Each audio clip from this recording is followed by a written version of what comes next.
Ahava blessings, welcome to this episode of Embodying the Shekhinah. This podcast is here to support and guide us during these times of accelerating energies, of awakening, of expansion in order to embody, integrate, remember our soul essence. I am your host. My name is Aurea. I am an ordained Magdalene priestess, a Reiki master, energy and sound alchemist. And in this episode, we are going to dive into the energies and the frequencies that we are working with for this new moon in Aries. This lunation is really intense. We had the lunar eclipse, full moon in Virgo. We had the equinox. We have Mercury in retrograde, Venus is in retrograde, and now the final eclipse of this eclipse season. And it's a very intense energy. I've been feeling it. I've had so much come up that I've had to work and process through.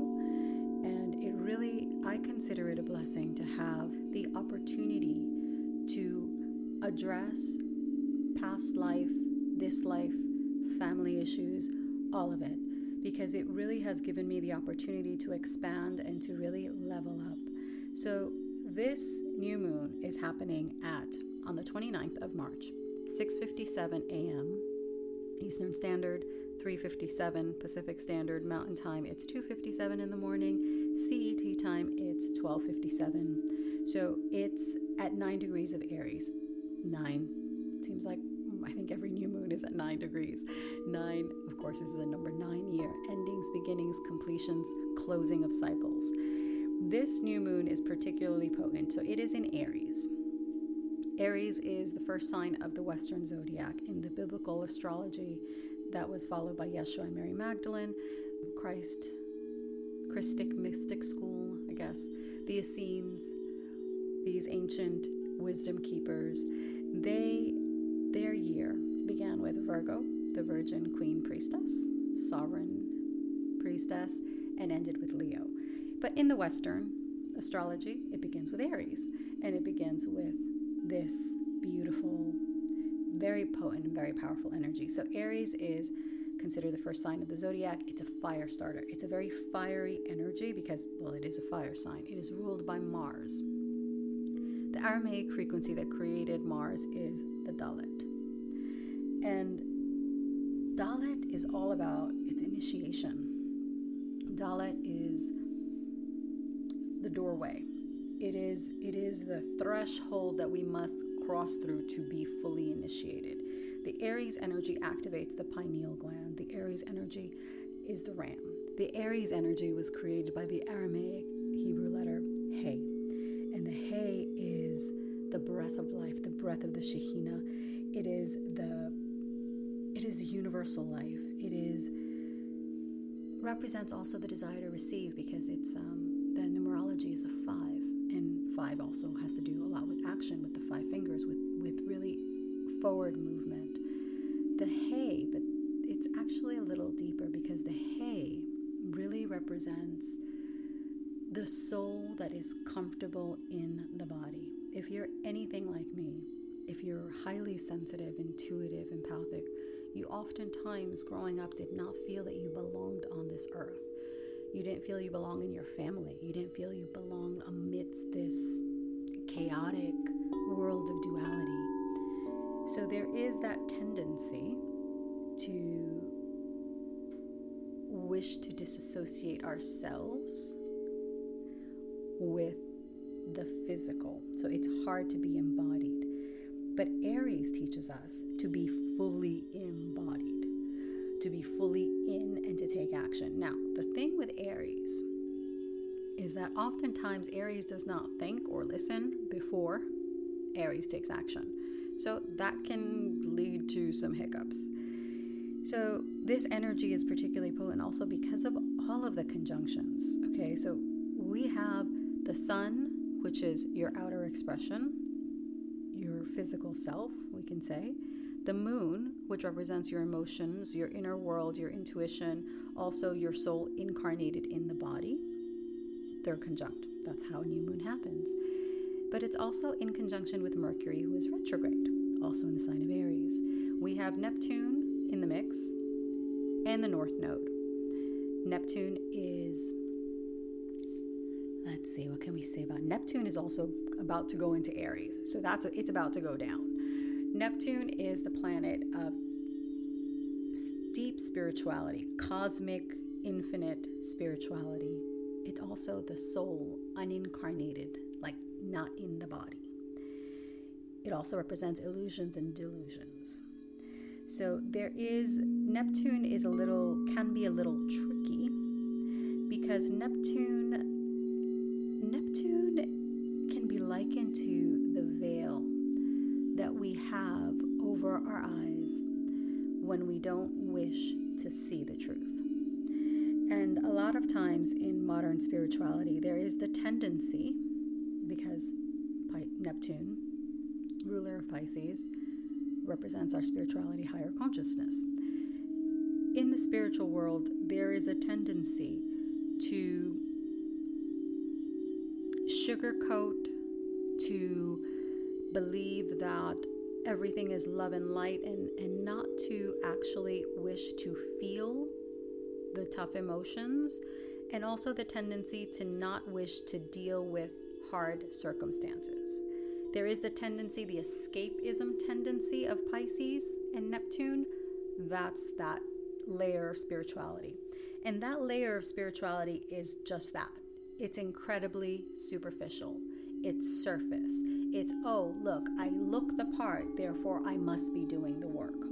However, this moon with the fiery energy of Aries, with the conjunction with Mercury, which is the mind, the intellect, the way we communicate, the way we express, also community. We got Venus retrograde conjunct too. So it's just, Venus retrograde is conjunct the North Node and Neptune. So yeah, we're like in a whole mix of such intense energies. And there's a reason for it, because it's time for us to stop pussyfooting around and being that surface Neptune, and go deep. Go into the truth of who we are, of our mission, our destiny. One of the first things that came to mind was a touch of destiny, aligning with our destiny.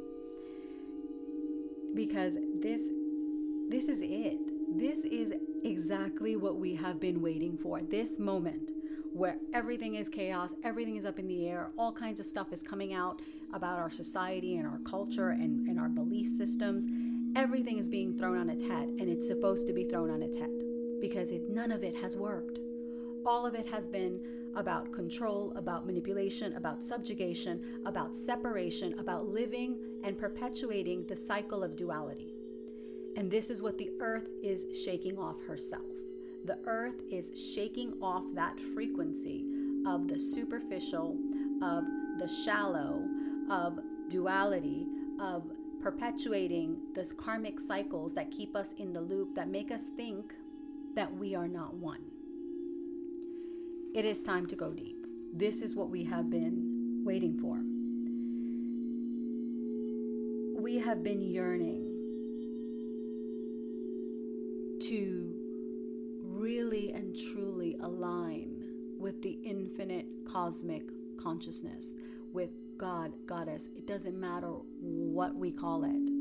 We've become so enslaved by the labels, and it has to look a certain way, but all of it is false.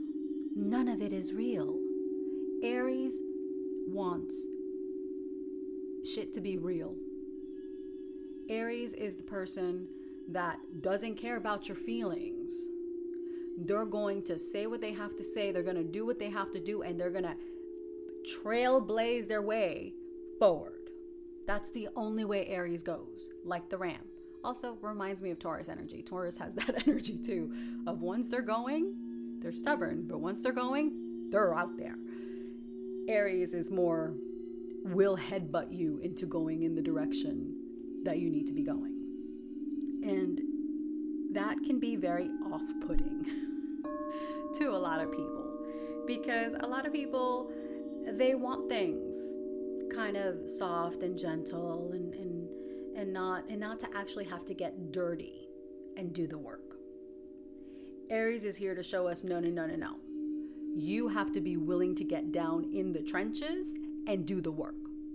Do the work. It's not about the fluffy, false, shallow spirituality anymore. It's you go down and you do the work. This is the initiation. This is the portal. This is what we are going through. And it's happening in the first house. The first house has to do with yourself, with the physical appearance, the physical world, your personality, how you express in the world. It is your initial instincts and your initial reactions to the world and to what's being put in front of you. It is ruled by Mars. So again, we have Aries ruled by Mars in the first house, conjunct the moon.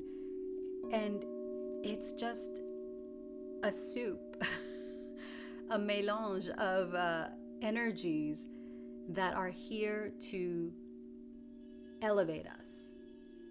And they're going to elevate us one way or the other. Now, they may elevate us in our delusion, in cementing the veil that prevents us from seeing, or they will illuminate us and push us in the direction and elevate us in the way of really allowing us to see the truth, to receive the truth.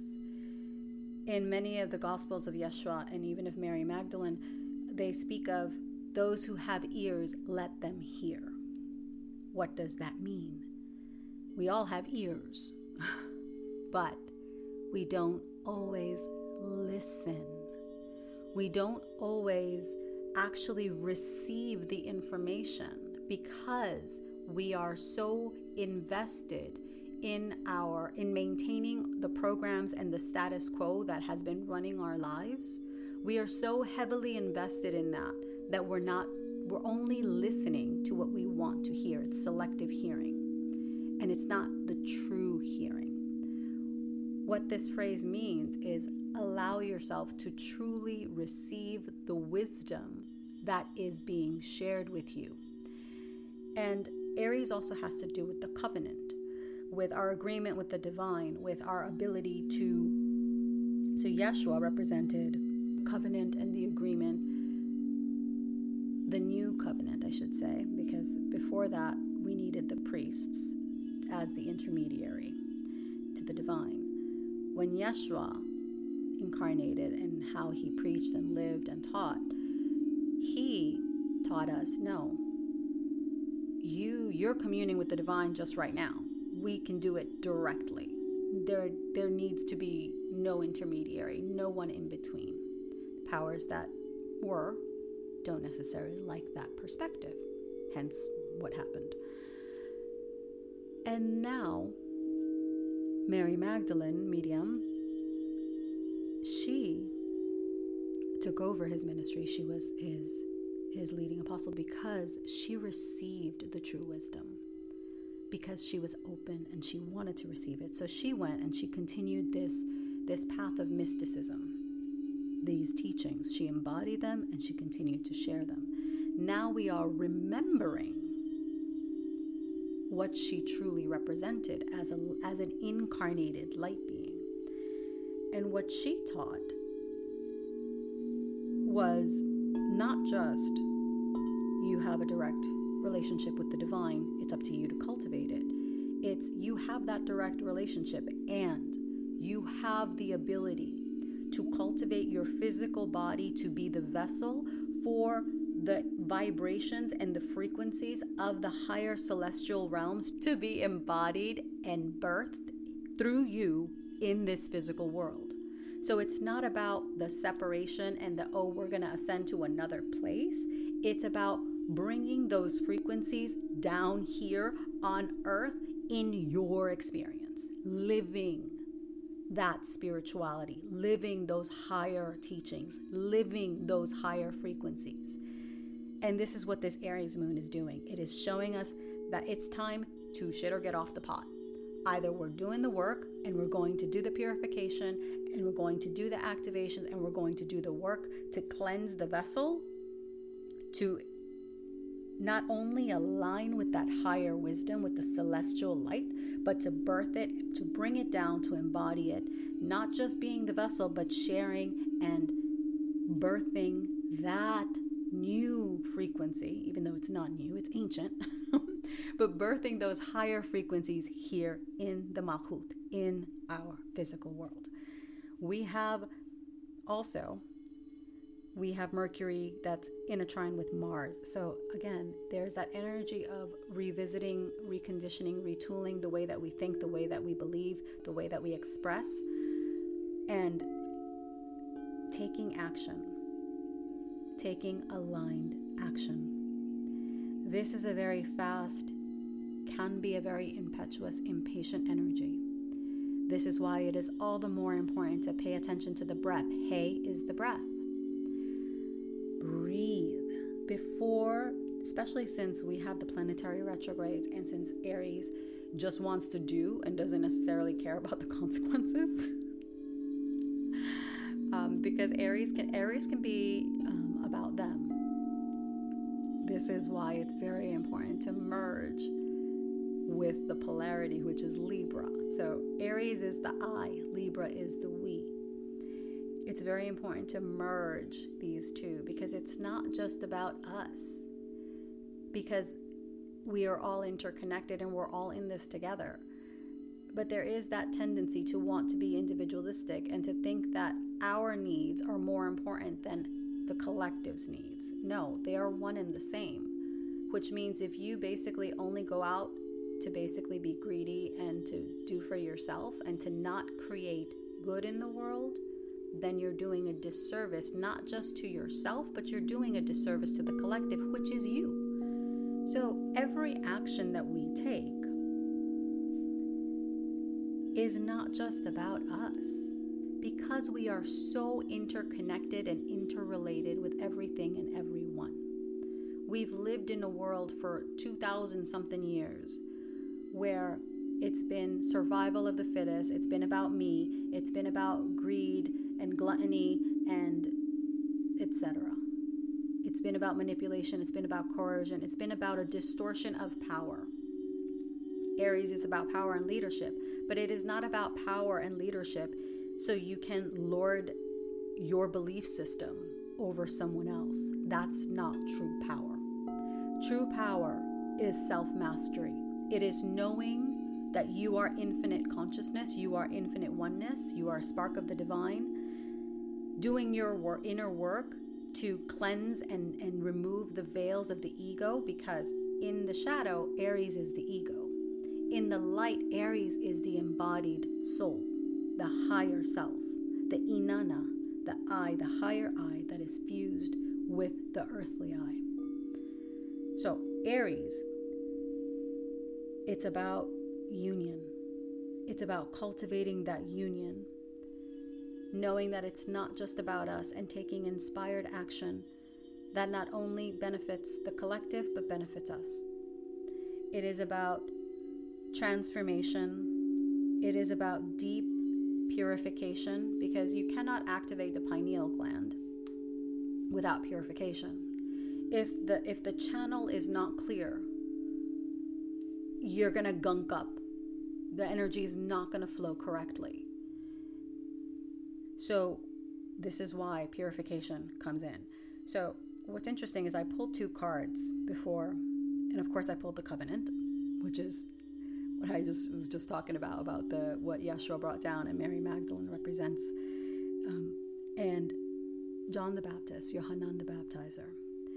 And he's about the purification of your sexual creative energy and bringing it up into union with the dove, the Shekhinah, the soul, activating in that process the pineal gland. This moon is conjunct the North Node, which represents the mission and the reason for us incarnating into this lifetime. And the mission is often something that we kind of think is something airy-fairy, but it really means coming back into remembrance. Your mission is for you to remember your infinite self and embody that infinite self here in this body, here in this experience. So which brings us back to the covenant of purifying, of aligning with the higher frequencies and bringing them down, embodying them and birthing them. We chose, and this is kind of why it rankles me when I see people not taking responsibility for their actions and thinking that, the blame, the shame, all of it is it's someone else's problem. It's not you. It's that person. No, it's your problem because you chose that circumstance. And from the perspective of we all incarnated for a reason, we all have a soul contract, and we all have certain things and certain people and situations that we agreed to experience this lifetime. So from the perspective of our higher self, chose the parameters of the earthly incarnation that we are living, there is no need for guilt, for shame, for blame, for passing the buck, for thinking it's somebody else's problem. They're doing this to me. It's not me. There's no need for that. First of all, that takes away your power and your sovereignty, your self-mastery, your ability to hold yourself with dignity, with courage, with strength. It takes that away from you because you're basically giving your power away to that situation, to that person, because they did this or whatever. That's not, no. The mission is about remembrance. The mission is about coming back into oneness, into union, knowing that every moment is your mission. Whatever is happening right here, right now in front of you, that is your mission. How will you navigate this? Will you navigate this in alignment with your higher self? Or will you navigate this on the whims of the ego? And that's the other thing about this Aries moon. The Aries energy can be in the shadow, which is the egoic expression, ruled by the baser, lesser self. Or it can be embodied and living the higher purpose, living that infinite oneness in the physical form. We choose our frequency. Every moment we are choosing to align with the higher frequencies, or we are choosing to perpetuate more of the same bullshit. You have the ability, you have the power, you have the opportunity to transform, to transcend, to activate, to heal. It's within the realm of your possibility. The key is the desire to choose to transform, because we have free will. If you do not wish to change, you don't need to. No one is really going to force you, because no one can force anyone to do anything. It's just not possible. If you think that you can change, it's kind of like some women that think that they can change a man. Yeah, sure, you can change him for a minute. Yeah, sure. But that is temporary. This is why the perspective we have of power is very illusory and fake AF, because we have no dominion over anything or anyone outside of us. The only thing we have control over is us, our actions, our thoughts, our words, how we choose to express and engage. That's it. How someone else does it, absolutely nothing. Doesn't have anything to do with us. That's them. If they choose to be veiled and continue to see things through a myopic perspective, that's them. And maybe, it's not even a maybe, that's their soul contract. That's what they chose to do. And there's nothing wrong with that. If that is their soul contract, let them live it. Why is it that some of us, myself at some point in time in my life as well, feel the need to impose our lenses on someone else? It's like a pair of eyeglasses. If it's your prescription, it's going to work for you. If it's not, it won't, and it will probably do more harm than good. We are not here to impose our way of being and doing and seeing on anyone else. We are here to embody our light, and whoever that impacts and inspires, fantastic. If it doesn't, that's also fantastic.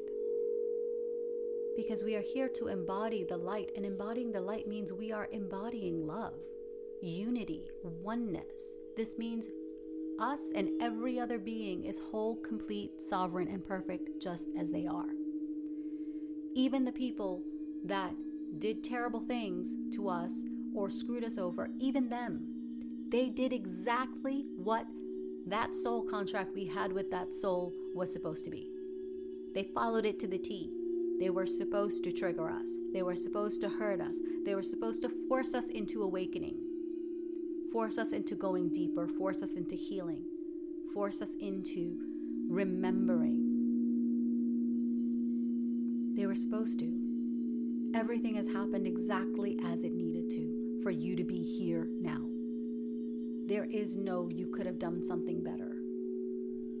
So it's time for us to let go of that whip that we carry, whipping ourselves because, oh, well, I should have done this, I could have done that. No. Everything is exactly as it should be. This moment, no matter if you have negative $52 in the bank, it's perfect. It's exactly where you need to be for you to embody your soul and to remember who you are. Remember that we chose everything so we can transcend it. Remember that this world of duality is just that, a world that we chose because in truth, duality is simply a parameter of this earthly game. Our infinite self is not bound by duality. It's cosmic oneness and union. Now, if we can purify the layers and remove the false egoic layers, and align with that light and birth it and incarnate it and share it and give rise to our experience from that perspective, it's a game changer. So this moon is just that. It is a game changer. It is the time when we are deciding what we are aligning to. Who is our master? Is your master the light, infinite consciousness, God, goddess, soul? Or is your master this earthly world of illusion and duality? Your karmas, your traumas, the endless cycle of pain. We are choosing. And this moon is fiery AF, and it's forcing us to really see what's there. And if you don't want to see, it's only going to reinforce the veil. So we have to be willing to see what we are being shown. If there is a pain in your body, and I just lived this myself, it's showing you something. If you have an illness, that's showing you something. If you have a person that is rankling and ruffling your feathers, that is showing you something. Everything outside of you that you are seeing and experiencing in this life, it is showing you a lesson that needs to be integrated. It needs to be learned. It needs to be healed. It needs to be loved. It needs to come into union with you. This is this moon. It's very, very powerful. Venus is conjunct Saturn and Neptune in the North Node. So the way that we love ourselves, others, our values, our resources, all of that is being amplified by the energy of deep spirituality, of structure, refinement. Saturn is refinement. Saturn wants you to be your best self. Because when you are living your best life and living your best self, embodying your soul, Saturn doesn't have to work that hard. Saturn just like, oh, cool. Let's give him some blessings and sprinkle them with some fairy dust of goodness, because they're living their mission. They put their britches, their good britches on, their big girl, big boy panties, and they're doing what they came here to do. Saturn can just kick back and just give us blessings at that point. And who doesn't want blessings? I want more blessings.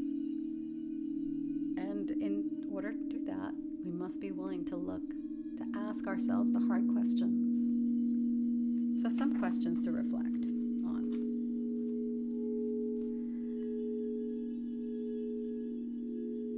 Why is it important to take inspired action with what is being revealed to us during these cycles? Where are we still desiring to be and embody the ego, the lesser self? Where can we free ourselves from the illusions and the veils of the lesser self, the distortions of this world of duality? Where are we refusing to connect? Where is it hard for us to connect? Where are we having trouble seeing the other, in air quotes, as us? Where are we not taking responsibility for our experience? And all of this will point us in the direction of what we need to embody and integrate during this cycle. This is super potent, and you probably will be feeling this energy for at least the next several days after the new moon. You're going to be feeling this energy before. It's a jumble of energy that is all around us, and some people will be even more blind than before we began this process. But that's what they're supposed to be doing. So just take extra care for you not to be blind, to strip away the veils from your sight, from your knowing, to allow yourself to hear and receive the truth so you can take inspired action and live and ground your higher self in your physical experience. We are here to ground the higher realms into this physical world. This is how we create that next higher dimension, the 5D. It is through our actions, through our embodiment and birthing of the higher frequencies. So set your intentions. I know some people say, oh, the eclipse energy is too volatile, don't set intentions. Nah, be bold. Choose your frequency. Be bold, be daring, be in alignment with your soul. Be in cosmic union, and through that cosmic union, allow yourself to be initiated and rebirthed in your light, and to birth those higher frequencies in your physical world. Make sure to pay attention to your breath. If stuff is triggering you and it's hard and it's difficult, breathe. So many of us forget to breathe. Oh, and go easy on the caffeine. Really go easy on the caffeine during this cycle. The energy is fiery enough. We don't need to add to it. So go easy on take it easy on the caffeine. Nourish your body. This is all happening in the first house. So really nourish your body. Drink plenty of water with lemon and salt, because we need electrolytes, and good electrolytes. Celtic sea salt, amazing. Really take care of your body. Take this time soothing things. Because it's such a fiery energy, it's very, very important for us to soothe ourselves, because too much fire burns out super quick. We want the fire to sustain us, to elevate us. So it's not about moving a mile a minute. It is about moving with intention. One step after another. This is how we move forward. Because if we want to take like a giant quantum leap forward, and we're not ready for that giant quantum leap forward, we're going to get yanked back into the position we were in before. So slow and steady. I know that is the opposite of what Aries wants to do. But slow and steady. Mindful, conscientious, intentional. Breathe. This is a very powerful doorway. It's a very powerful initiation. Make the most of it. We are choosing our frequency and what we are birthing every moment. Choose wisely. If you enjoyed this, don't forget to like, subscribe, share, tune in to the sound activation for this moon. I really encourage you to do that. And of course, always come back and you can listen to the sound activations as many times as you want whenever you feel called to them. And if you would like to connect with me on social media, I can be found on YouTube at Aurea, where I share longer format videos. And I will also be sharing mantras and I think a movement meditation or a breathwork practice or a couple for this new moon in Aries. And of course, Instagram at Embodying the Shekhinah and at Aurea. All of that is linked in the show notes. Have a blessed new moon. And definitely pay attention to your intuition. And I like to do this little practice. I move my hand from my solar plexus, from my womb space upwards. And then I do an infinity in front of my third eye.